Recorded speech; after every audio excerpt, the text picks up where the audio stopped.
Drone 1, this is Mission Control, and we have identified a telemetry problem and we are attempting to correct. Please stand by.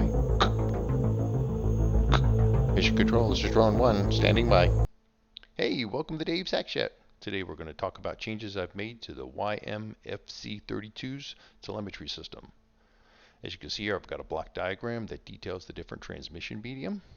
And we start off with the quadcopter. It talks via its serial port to its APC-220 RF transmitter. We then transmit RF communications between each unit down to the ground station. We then use serial port number 1 to communicate from the APC-220 to the MRK-101. And then the MRK-101 then uses Wi-Fi communications to the user interface. When I'm at home, I can connect to my local Wi-Fi, and then when I'm in the field, I use a portable Wi-Fi unit. This diagram gives us a high-level view of the different components used for the telemetry system. On the quadcopter, we're using the SM32's microcontroller. It talks via its serial port at 9600 bauds per second. And then from a software perspective, we have a couple different tools. We have the send telemetry data, the receive telemetry data, and the process telemetry data. Now on the ground station, we're using the MRK-101 microcontroller. It uses serial port number 1 to communicate at 9600 bits per second in its Wi-Fi interface. And you can see here it also has a variety of software components. And the final piece is the user interface. For this interface, I can either use an iPhone, an Android, a laptop, or any other device that can run JavaScript and has a Wi-Fi interface. Now let's take a look at the code modifications I've made for the telemetry system. As I'd indicated before, this is now a two-way communication system. And you can see here I've created both a send and a receive buffer. In addition to the send and receive buffers, I've also created some command variables. The send and receive functions are called from the main program loop after the ESCs are set, down here in this section. Other changes to the quadcopter code include modifications to the send telemetry tab. As you can see here, the send telemetry function has been modified to include debug data. We've also modified it to include PID data. But the main change is down here in this section of code, where instead of using PB0 to transmit the data, we're actually using the serial port. As I've previously indicated, this is now a two-way communication system. So I've had to implement this receive telemetry data function. It is a state-driven function, and the function starts off by reading the serial port. While in state number 1, we wait for the start signature. Once the start signature is received, we move to state number 2. State number 2 then starts off by building the receive buffer, waits till we've received the last byte of the buffer, or of the expected size of the buffer. We then check the check byte to make sure that it's a valid buffer. If it's a valid buffer, we then extract the YMFC-32 command and any command variables needed, and then we process the telemetry data. Once the data has been processed, we move back to state number 1 and wait for the next buffer. The last step in the new telemetry process is to process the data. So as you can see here, I've implemented this new function called process telemetry data. I tried to keep the function as short as possible and as efficient as possible.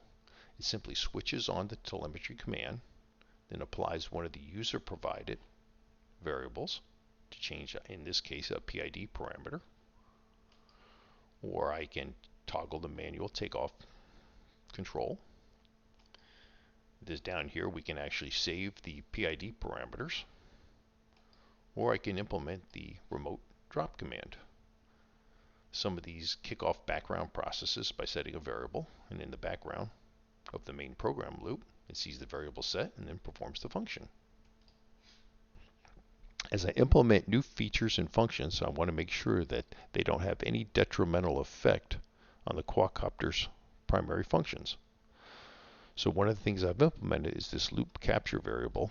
It captures the main loop processing time and then sends that through the telemetry system so that I can monitor the impact I'm having on the quadcopter. The second half of the new telemetry system is the implementation of the new ground station. The previous ground station was built on an Arduino Uno, which was very effective and very useful. However, I wanted a Wi-Fi interface, so I converted it to an Arduino MRK-101 microcontroller. That comes equipped with a Wi-Fi interface, which allows me to implement a new variety of features and functionality.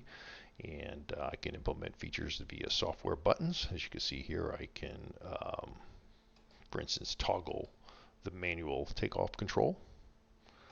I can save PID parameters. I can activate my remote drop control if I wanted to. And future implementations will be the return to home function and a variety of other new features and functionality that I'll be adding in the future. So now let's take a look at our ground station code. As I said before, this is a new ground station. It's built on an MRK 101. So it has a Wi-Fi interface. So we have to bring in our Wi-Fi libraries, initiate some global parameters, and then establish some Wi-Fi objects. The ground station and the quadcopter communicate to each other in a very similar fashion. So as you can see here, I've created some variables that are used for the send and receive, and they look very similar to the ones that are on the quadcopter. Now that we've established some basic parameters that we need, we move down to our setup and loop functions. As you can see here in the setup function, we start up serial port 1, which is our interface between the ground station and the APC 220 RF transmitter. Once we have the serial communication set up, we then move down to our loop function where we establish our Wi-Fi connection. So here we are, we're sitting here waiting for a Wi-Fi connection to happen. So basically once you enter the IP address of your ground station, your device will connect. Once the connection is established, we then set up a client. And once the client's been established, we then start up a socket. And we use that socket for communications from the user interface to the ground station. So at this point, we now have our web server up and running, and a client has connected to us. So the very first thing we have to do is send that client our web page that we created. Now, we are using an Adreno microcontroller, so code space is very limited. So the one of the things I did was I took the web page, I compressed it using gzip, and then base64 encoded it. So in order to get that over to our client, we use this section of code right here, where we decode the base64 page, and then we actually transmit it to the client. At that point in time, the client now sees our web page.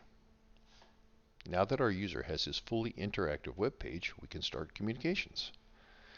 And the first thing we need to do is read this web server to see if there's data. If there is data, we process it. If there isn't any data, we go to see if the telemetry has any data to send or receive.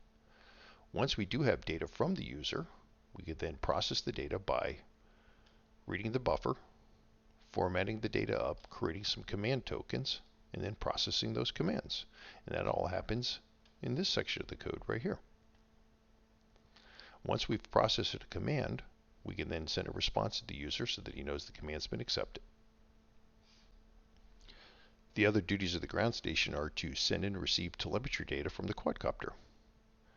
So one of the things we have to do is we listen to see if we have received any information from the quadcopter, and that occurs here. This is very similar to the process on the quadcopter, where we use a state-driven buffer to create the buffer, build the data, check to make sure the data is good, and then process that data. And processing the data occurs down here, where we actually extract the data from the quadcopter, recreate it in the format that it was transmitted, and then once that data has been processed or received, we then process the data and actually create the variables that show up on the user interface. The last part of the new telemetry system is the web page itself. I built the web page using JavaScript. I find JavaScript easy to use. It has a lot of features and functionalities, has built-in web server capabilities. I'm not going to get into the details of the code itself. I think it's pretty self-explanatory and easy to follow. There's a lot of documentation on the internet for it, and feel free to use it and change it and do whatever you want with it. Again, thank you for visiting the shack, and have a great day.